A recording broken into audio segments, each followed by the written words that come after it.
and I am not going to pretend to be a guide dog trainer in that space, and I'm not going to pretend like I have information that I don't have.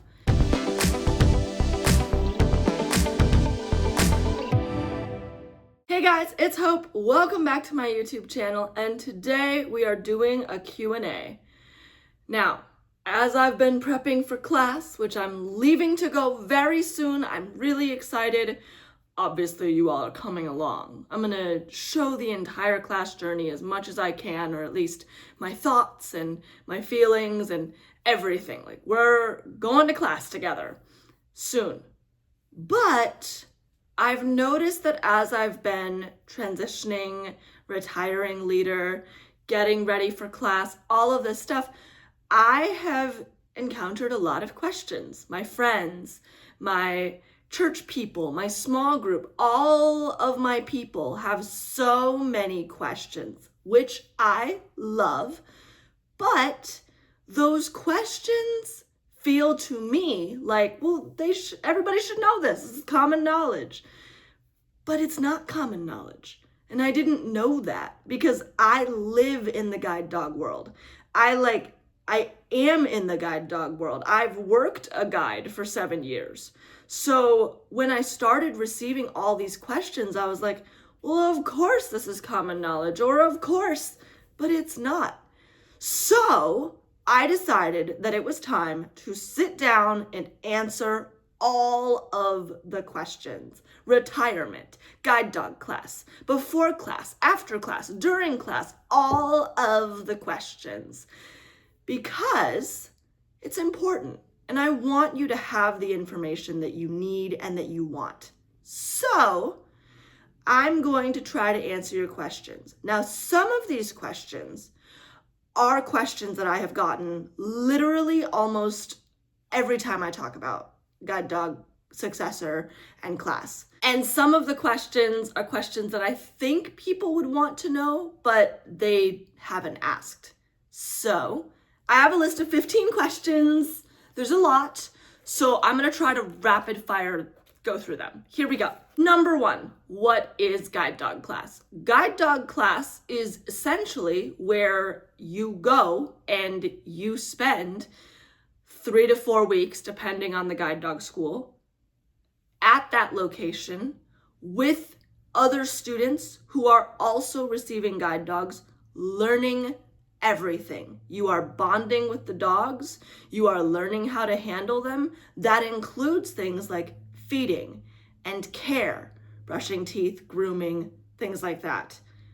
Obedience, sit, down, stay, come, heel, working on good manners, working on maintaining the rules that the trainers already started to enforce. Because as soon as we leave, as soon as we go home, we become the guardian. We become the trainer. So we have to know everything that the trainer knows.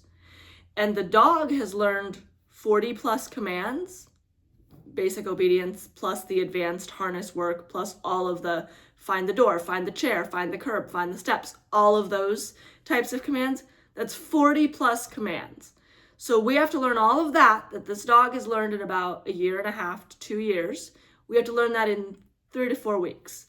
It is a very structured time. Typically, Monday through Saturday, we're getting up at like 6 something in the morning. We're letting our dogs out by 6:30. 7 is breakfast time, usually. And then we have a round of obedience, and then we have morning routes, and then we have lunch, and then we have afternoon routes, and then we have dinner. And sometimes there's an obedience session in there as well. Plus the dogs need to be fed and taken care of. And then we also have evening lecture to prep us for the next day's work.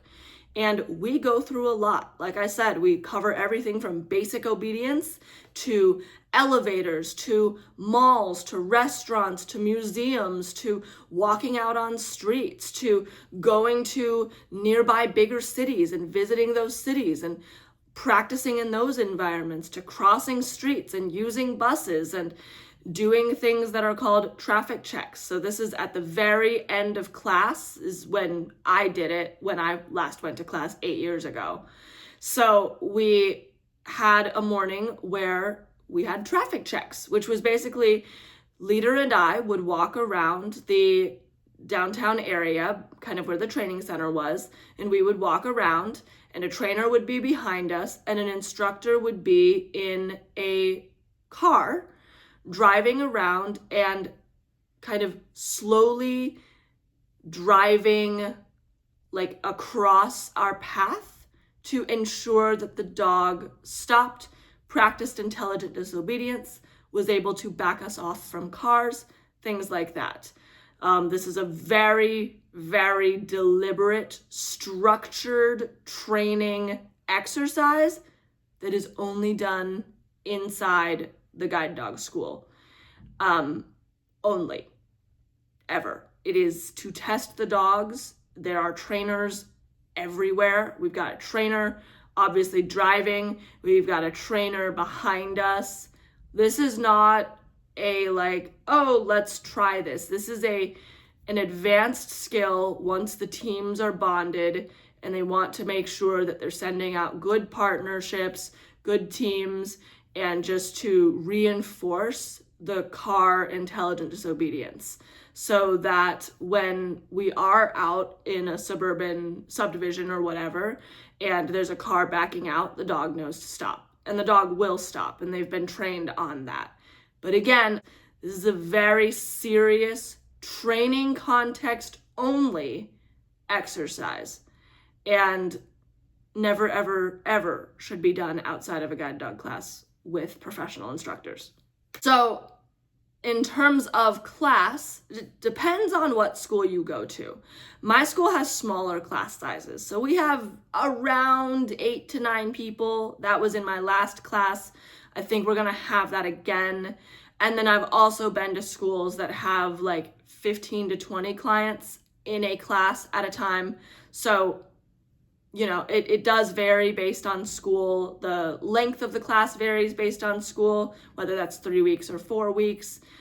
There's a lot of variation and things like that. So that is essentially guide dog class. You live on campus, you immerse, you bond with your dog, you learn all of the skills that the dog knows, you learn how to work with your dog as the trainers have been doing for several months now.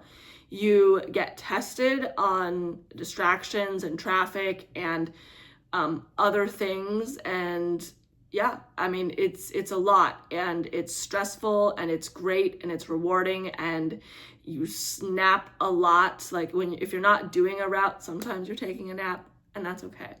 And it's also really bonding for the students. Sometimes students get together and they talk. I know last class, like I had a couple of students who I kind of sort of bonded with, and we got together and we watched a movie one night, and that was fun. So just things like that. It's also a very community building time as well as just structured. Number 2, how does retirement work? Basically, retirement is when the current guide stops working. Everybody does retirement differently. Some people move the dog out and then go to class 2 days later. Some people like to work the guide dog right up until class.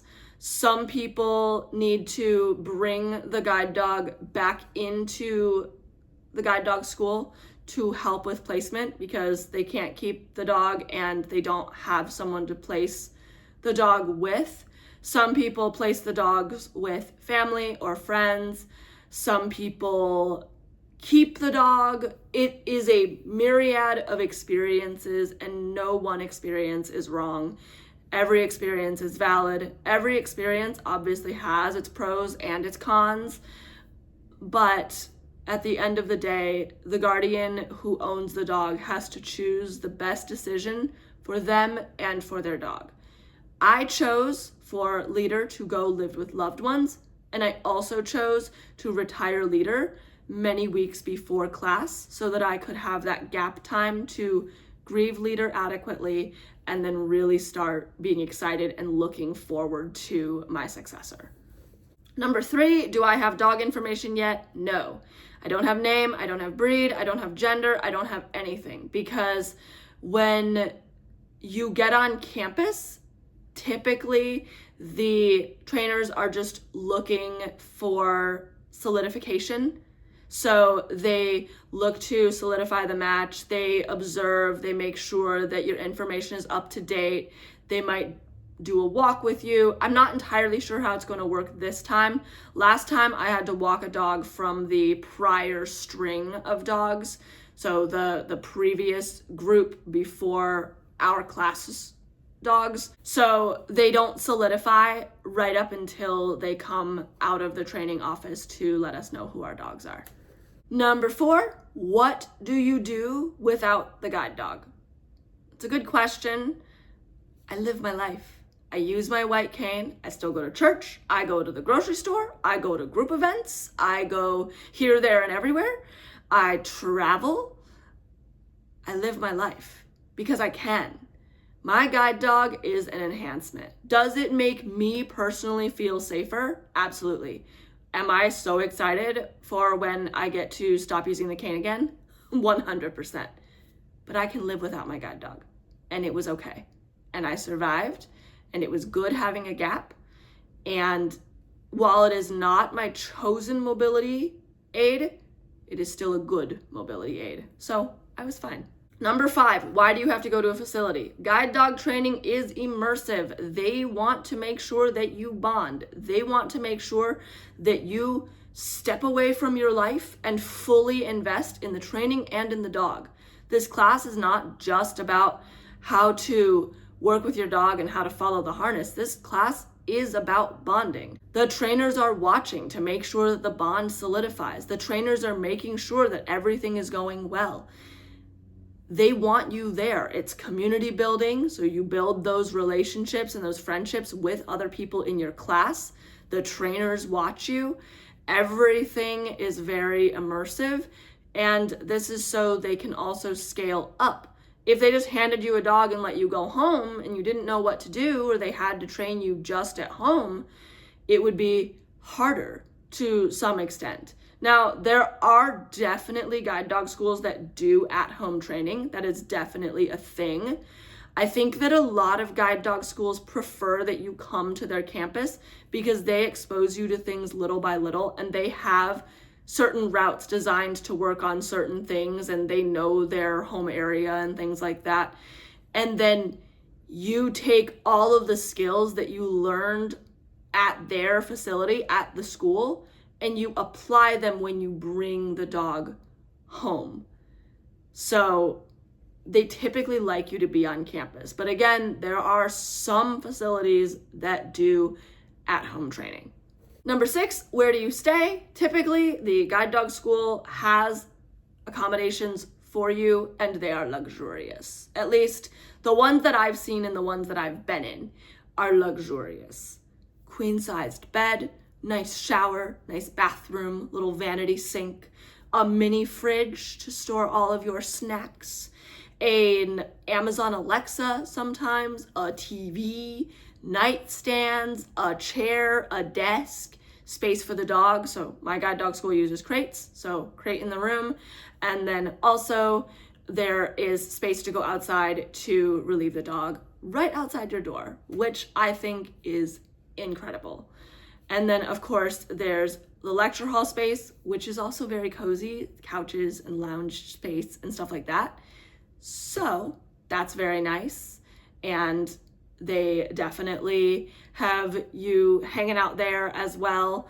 And then also there's definitely lounges in the area where the rooms are as well, so you can hang out in the lounge spaces as well. It is basically your home away from home. It's like going to college, but only for 3 weeks instead of 4 years.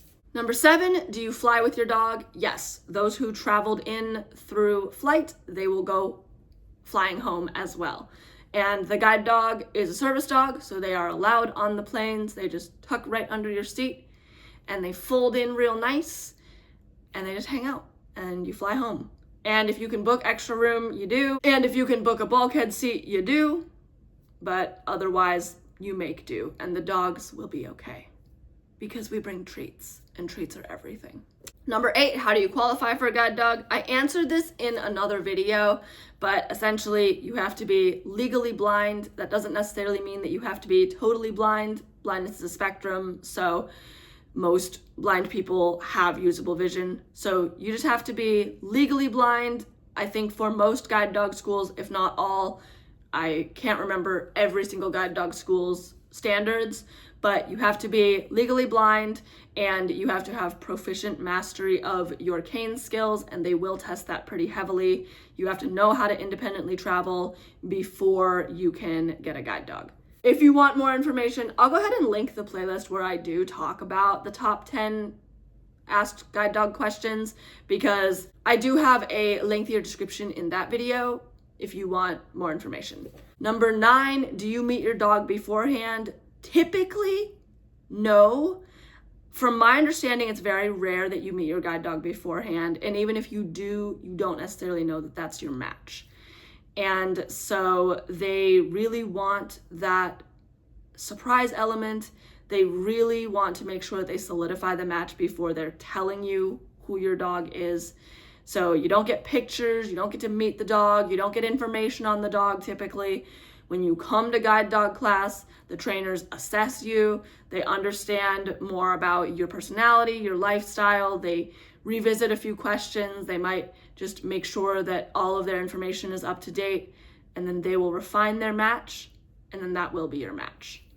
Number 10, how do they match? Again, I have, I believe, a more in-depth answer in my 10 questions about guide dogs video, but personality, pace, how much pull you want in the harness, lifestyle, what type of life do you live? Are you like a country person or a city person? Are you go, go, go? Or do you spend a lot of the time in your house? Do you only walk to like 1 or 2 places, or are you like going everywhere? There's a lot of things, there's a lot of detail they put into this. Are you active? Are you less active? All of these things. And then they do the best they can and they make a match. And if the match doesn't go well, which sometimes can happen, the trainers do work with the student to try to figure out what they can do. And it really does depend on the results. And I am not going to pretend to be a guide dog trainer in that space. And I'm not going to pretend like I have information that I don't have. All I will say is that the guide dog school that I'm at is very supportive, and they will work with clients and students to make sure that the match is good. Number 11 is their money. Most guide dog schools, not all, but most guide dog schools are nonprofits, and they require little to no money. Most guide dog programs, the dog is free of charge to you. Some will pay for your flight there and home. Some you have to pay for your own flight, and then they will meet you at the airport and pick you up. But then your accommodations, your stay, your dog, your food, all of that is free. So that's kind of how guide dogs work. Most guide dog schools, you don't have to pay for your dog. And these dogs are expensive. So we are grateful for the generosity of donors, because that is how the school's mission is supported. And that is how we get these amazing dogs that change lives and bring safety and confidence free of charge.